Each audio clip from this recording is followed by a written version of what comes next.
Hi everyone, welcome back to another video on my YouTube channel. This week I have another film review. We're looking at Solo, a Star Wars story.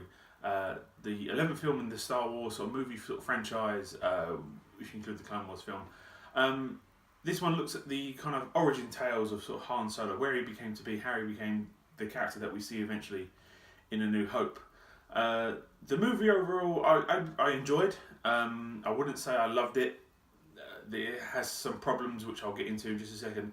I want to start with the positives first. What I have liked about what we've got from these sort of spin-off films, we had Rogue One a couple of years ago, now we have Solo this, because the main saga films, episodes 1, 2, 3, and all of those, Last Jedi and Force Awakens, deal with this kind of mythological side of Star Wars, with the Force and the Jedi, lightsabers and all things like that.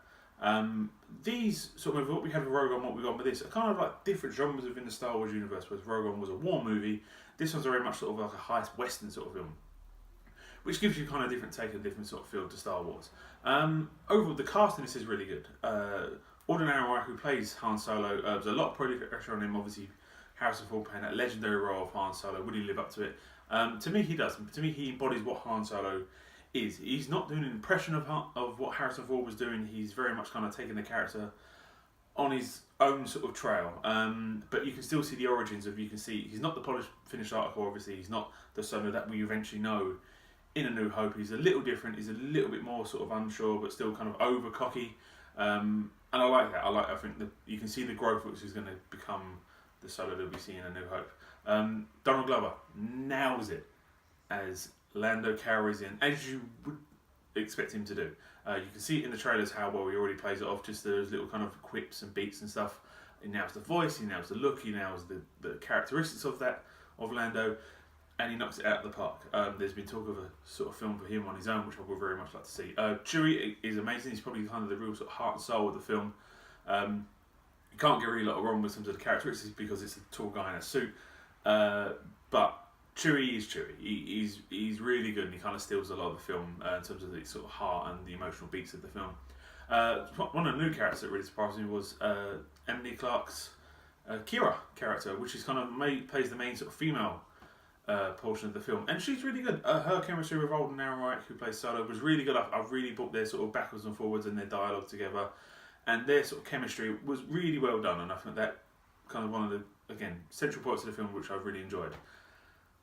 But, and this is with my but, there was a lot of production problems with this film. I don't know if you've seen where Lord and Miller, the guys who directed the Lego Movie, 22 and 21 Jump Street, and mainly known for the comedy movies, were originally attached to the directors. And I think they filmed about 70-75% of the film, and then eventually they left.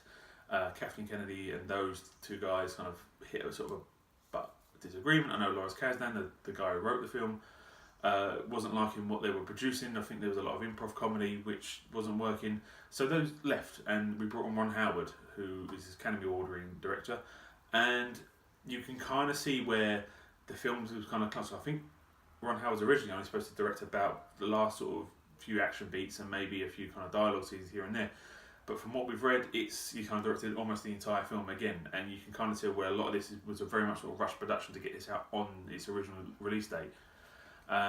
The film pacing is a little bit off. There is the kind of film sort of opens with this big action set piece and then kind of lulls out a little bit, and then we get another big action set piece and it lulls out again. And there's peaks of the film you're kind of just waiting for the next big thing to happen. Some of the characters, as well as obviously the main sort of cast, are really good. There are some that kind of suffer from, I think, maybe obviously the change of director and the sort of change of tone of the film, which was going to be. Two of those mainly being Woody Harrelson's character. I think was a bit kind of one-dimensional, one note. I can't go too much into that because it's a spoiler and I don't want to put any spoilers in this. As well as Paul Bettany, who plays kind of the film's main villain. I know he wasn't originally cast. There was another guy in that role, and unfortunately he couldn't come back to do the reshoot, so Paul Bettany stepped in. And I think he did okay for what he was given, probably kind of last notice.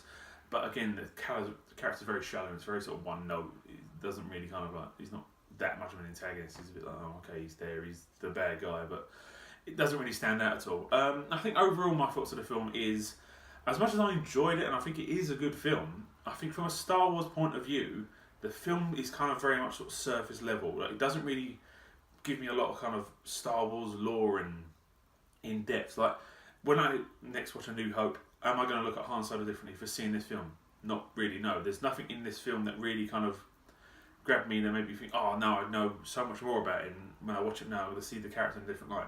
I'm not. As much as the film is enjoyable, I think it's something not really built for the in-depth Star Wars fans. I think it's kind of something that is very surface level. That's for any sort of moviegoer or someone with a passing interest in Star Wars, just to kind of see what all the hype was about. And you'd really enjoy it. Again, it is an enjoyable film. It's just from a Star Wars fan point of view, I don't think the movie kind of lives up to the Star Wars name. As much as I did enjoy it, I probably had more fun in this than I did Rogue One. But whereas Rogue One kind of really kind of added to the Star Wars lore, this one doesn't really. It's kind of just there and it's an adventure, but it doesn't change my opinions of Han Solo. I could not see this and still have the same opinion of him. But I don't want to sound over negative because it is an enjoyable film. I think you will have fun watching it. Anyway, thanks very much for watching again, guys. I have some films coming out next week. I think we've got Jurassic World 2 is out next week, so hopefully you should be seeing that to get the review out for that. As well as I've got my World Cup preview coming a little bit closer to the tournament. As well as this Sunday there is UFC Fight Night in Liverpool with Darren Till versus Thompson, which hopefully you're doing a review of that once the fights have happened. Anyway, thanks very much for watching again, and like, share, subscribe, the usual things everyone asks you to do on YouTube. Anyway, thanks very much. I'll see you next time. Bye.